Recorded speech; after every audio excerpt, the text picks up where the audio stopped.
makna siyam, makna puasa.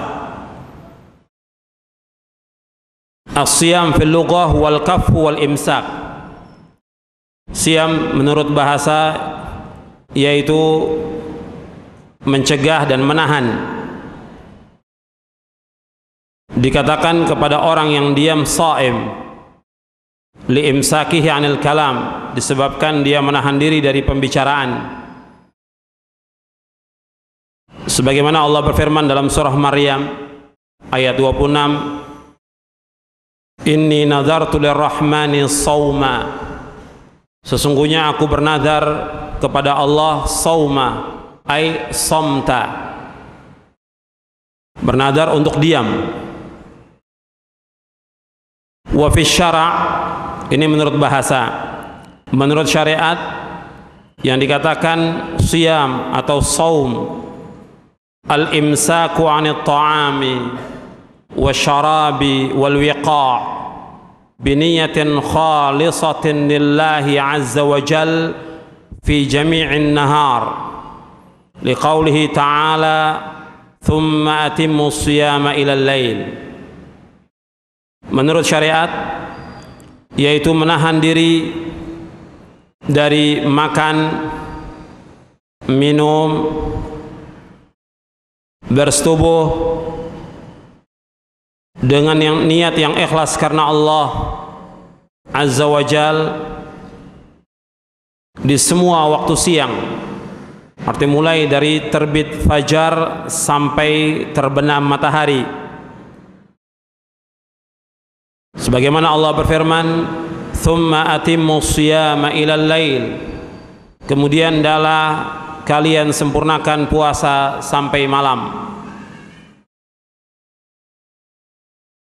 Ini disebutkan di dalam kitab Al-Mawsu'ah Al-Fiqhiyah Al-Muyassara fi Fiqhil Kitab wa Sunnah.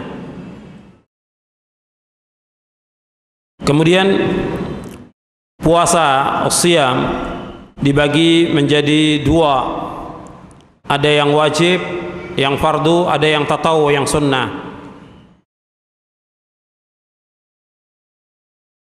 Yang fardu ya seperti puasa Ramadan, puasa kafarah untuk penebusan apabila seorang berbuat kesalahan atau dosa, kemudian puasa nazar. Adapun tatawwu yang sunnah banyak sekali yang nanti kita akan bahas dalam kesempatan ini yang berkaitan tentang puasa Ramadan. Kemudian yang kedua tentang keutamaan puasa, fadailus siyam. Keutamaan puasa ini banyak sekali dan kita membahas tentang fadail, keutamaan puasa ini berdasarkan hadis-hadis Nabi yang sahih. Adapun yang dhaif tidak bisa dijadikan sebagai rujukan. Hadis yang dhaif tidak bisa dijadikan sebagai hujjah.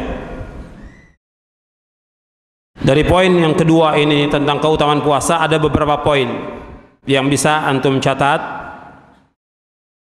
Yang pertama dari poin yang kedua ini yaitu as-saumu junnah. Puasa itu sebagai perisai. Nabi SAW bersabda tentang orang-orang yang tidak mampu atau belum mampu untuk menikah dalam mereka puasa. Jadi kalau mereka tidak sanggup untuk menikah atau belum sanggup, Nabi menganjurkan untuk puasa. Wa man lam yastati' fa 'alaihi bisawm fa innahu lawija. Barang siapa yang tidak sanggup hendaklah ia puasa, karena puasa itu sebagai pengebiri. Hadis ini sahih diriwayatkan oleh Imam Bukhari dan Muslim. Dalam riwayat yang lain Nabi bersabda, "As-siyamu junnatun yastajinnu bihal 'abdu minan nar." Puasa itu sebagai perisai yang seorang hamba membentengi dirinya dari api neraka. Hadis ini sahih diriwayatkan oleh Imam Ahmad dalam musnadnya dari sahabat Jabir dan juga dari sahabat Uthman bin Abil As. Kemudian selanjutnya keutamaan puasa yang lain. Jadi yang pertama itu puasa sebagai perisai dari perbuatan maksiat untuk mencegah syahwat dan perisai dari api neraka. Yang kedua, puasa dapat memasukkan seorang hamba ke dalam surga.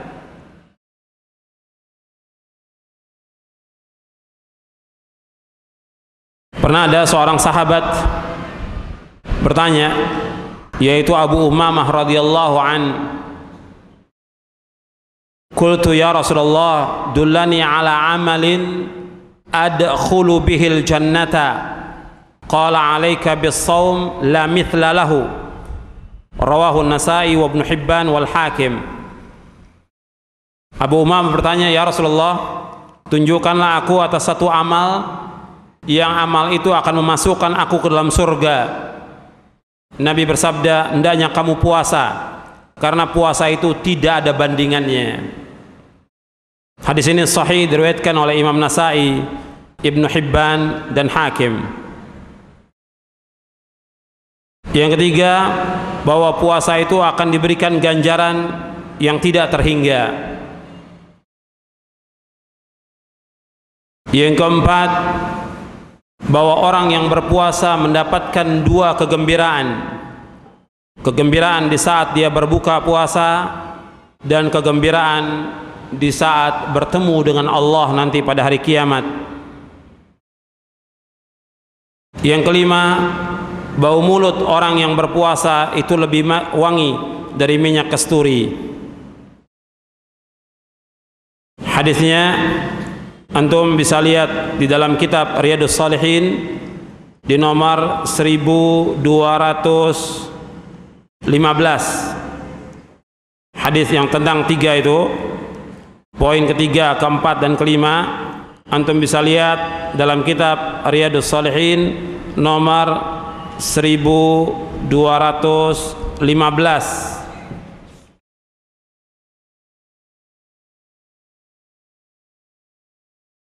An Abi Hurairah radhiyallahu an qala Rasulullah sallallahu alaihi wa ala alihi wasallam, qala Allah azza wa jalla, kullu amal ibni adam lahu illa as-siyam fa innahu li wa ana ajzi bih, wa siyamu junnatun fa idza kana yaumu shaumi ahadikum fala yarfuth wa la yaskhab, fa in sabbahu ahadun aw qatalahu falyaqul inni sha'im,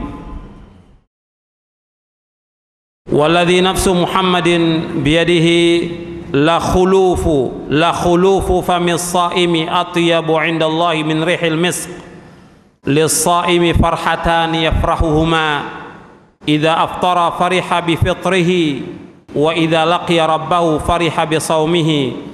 Muttafaqun alaihi. Dari Abi Hurairah radhiyallahu anhu, ia berkata, telah bersabda Rasulullah sallallahu alaihi wa ala alihi wasallam, Allah azza wa jalla berfirman. Ini kalau ada sabda Nabi kemudian ada kata-kata Allah berfirman, hadis ini dikatakan hadis qudsi, hadis ilahi. Hadis ini ada yang sahih, ada yang dhaif, ada yang maudhu, ada yang palsu. Tapi hadis ini adalah hadis yang sahih yang sekarang kita baca ini. Allah berfirman, setiap amal anak Adam baginya kecuali puasa. Sesungguhnya puasa itu untuk aku, dan aku yang akan mengganjarnya. Puasa adalah sebagai perisai. Apabila seorang dari kamu sedang berpuasa, janganlah ia berkata rafas, berkata yang kotor, berkata yang keji, wala yaskhab, dan janganlah ia bertengkar dan berteriak. Yaskhab ay wal khisam was siyah. Apabila ada seorang mencaci maki atau memerangi, maka katakanlah, sesungguhnya aku sedang puasa, demi yang diri Muhammad di tangannya, di tangan Allah, Sungguh bau mulut orang yang sedang berpuasa lebih wangi di sisi Allah dari minyak kasturi. Bagi orang yang berpuasa ada dua kegembiraan yang dia bergembira dengan keduanya. Apabila dia berbuka, dia bergembira ketika dia berbuka. Yang kedua, apabila dia bertemu dengan Allah, dia bergembira dengan puasanya. Hadis ini disepakati oleh Bukhari dan Muslim. Dalam riwayat Bukhari disebutkan bahwa dia meninggalkan makan dan minumnya dan syahwatnya karena aku, maka puasa itu untuk aku dan aku akan mengganjarnya, dan satu kebaikan diganjar 10 kali lipat. Dalam riwayat Muslim, Nabi bersabda, kullu amal ibni Adam yudha'afu al-hasanatu bi'ashri amthaliha ila 700 dhi'fin. Qala Allah Ta'ala illa as-sawma fa innahu li wa ana ajzi bih yada'u syahwatahu wa ta'amahu min ajli. Lis-sha'imi farhatani, farhatun 'inda fitrihi wa farhatun 'inda liqa'i rabbih wa la khulufu fihi atyabu 'inda Allah min rihil misk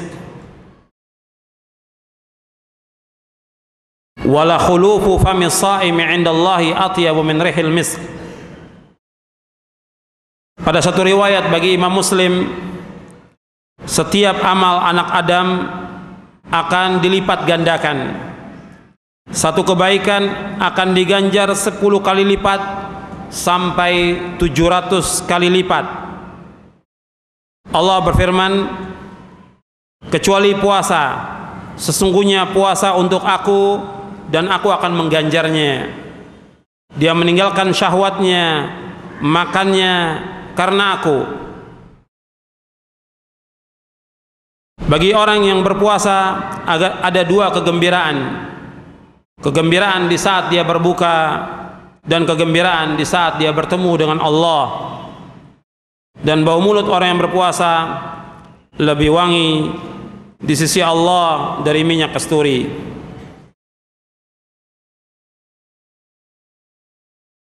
Hadis ini diriwayatkan oleh Imam Bukhari dan Muslim.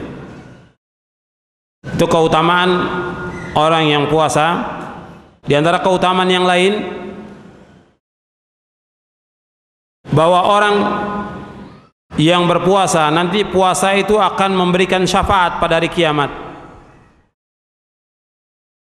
Sebagaimana juga Al-Quran akan memberikan syafaat pada hari kiamat. As-siyamu wal Qur'anu yashfa'ani lil 'abdi yaumal qiyamah. Puasa dan Al-Quran akan memberikan syafaat kepada seorang hamba pada hari kiamat. Hadis ini sahih, diriwayatkan oleh Imam Ahmad, Hakim dan Abu Nuaim dari sahabat Abdullah bin Amr. Keutamaan yang ketujuh, bahwa puasa sebagai kafarah, sebagai penembus dosa. Seperti orang yang melanggar syariat, diperintahkan dia untuk membayar kafarah, sebagaimana disebutkan dalam surah Al-Baqarah ayat 196, disebutkan juga dalam surah An-Nisa ayat 92. Kemudian juga kafarah sumpah disebutkan dalam surah Al-Maidah ayat 89. Kemudian juga bagi orang yang menzihar istrinya, dia harus membayar kafarah sumpah 2 bulan puasa berturut-turut, sebagaimana disebutkan dalam surah Al-Mujadalah ayat 3 dan 4. Begitu juga fitnah.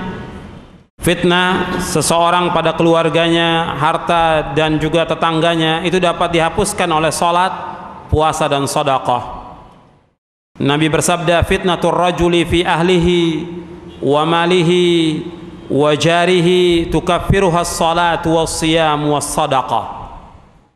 Fitnah seseorang, artinya cobaan seseorang pada keluarganya, hartanya, kemudian juga tetangganya, itu dapat dihapuskan dengan salat, puasa dan sedekah. Hadis ini sahih, diriwayatkan oleh Bukhari dan Muslim. Kemudian keutamaan yang kedelapan, bahwa puasa itu dapat menghapuskan dosa-dosa, ghufranudz dzunub. Hadisnya antum sudah hafal, man shama ramadhana imanan wahtisaban ghufira lahu ma taqaddama min dzambih. Barang siapa yang puasa Ramadan dengan iman dan mengharapkan ganjaran, maka akan dihapuskan dosa-dosanya yang telah lalu. Hadis ini sahih, diriwayatkan oleh Imam Bukhari dan Muslim. Jadi puasa dapat menghapuskan dosa. Karena itu sangat rugi kalau ada orang yang masuk bulan Ramadan kemudian keluar dari Ramadan dalam keadaan dia tidak diampuni dosanya. Nabi SAW menyebutkan, Nabi naik mimbar mengucapkan amin. Kemudian sahabat bertanya, kenapa engkau ucapkan amin? 3 kali Nabi mengucapkan. Di antaranya Nabi menyebutkan, sesungguhnya Jibril datang kepadaku, dia berkata, barang siapa yang masuk bulan Ramadan dan dia keluar dari Ramadan dalam keadaan dia tidak diampuni dosanya, yang kemudian dia masuk neraka, maka Allah jauhkan dia dari rahmatnya. Jadi orang yang rugi adalah orang yang masuk Ramadan, dia tidak merubah sikapnya, tidak merubah perilakunya, dia tidak bertaubat kepada Allah, dia tidak mengamalkan amal-amal soleh, sehingga tidak dihapuskan dosanya, tidak diampuni dosanya, maka orang yang demikianlah orang yang rugi dan dijauhkan rahmat Allah Subhanahu wa ta'ala. Kemudian keutamaan yang lain juga disebutkan bahwa bulan Ramadan merupakan syahrul taubah, syahrul sabar, dan yang lainnya oleh para ulama. Ada riwayat yang sering dibawakan bahwa bulan Ramadan dibagi menjadi 3, awalnya rahmat, pertengahannya maghfirah, dan akhirnya itqu minan nar. Hadis ini dhaif. Hadis ini lemah, yang diriwayatkan oleh Imam Ibnu Khuzaimah, karena dalam sanadnya ada seorang rawi yang dhaif yang bernama Ali bin Zaid bin Jud'an, yang dilemahkan oleh para ulama ahli hadis.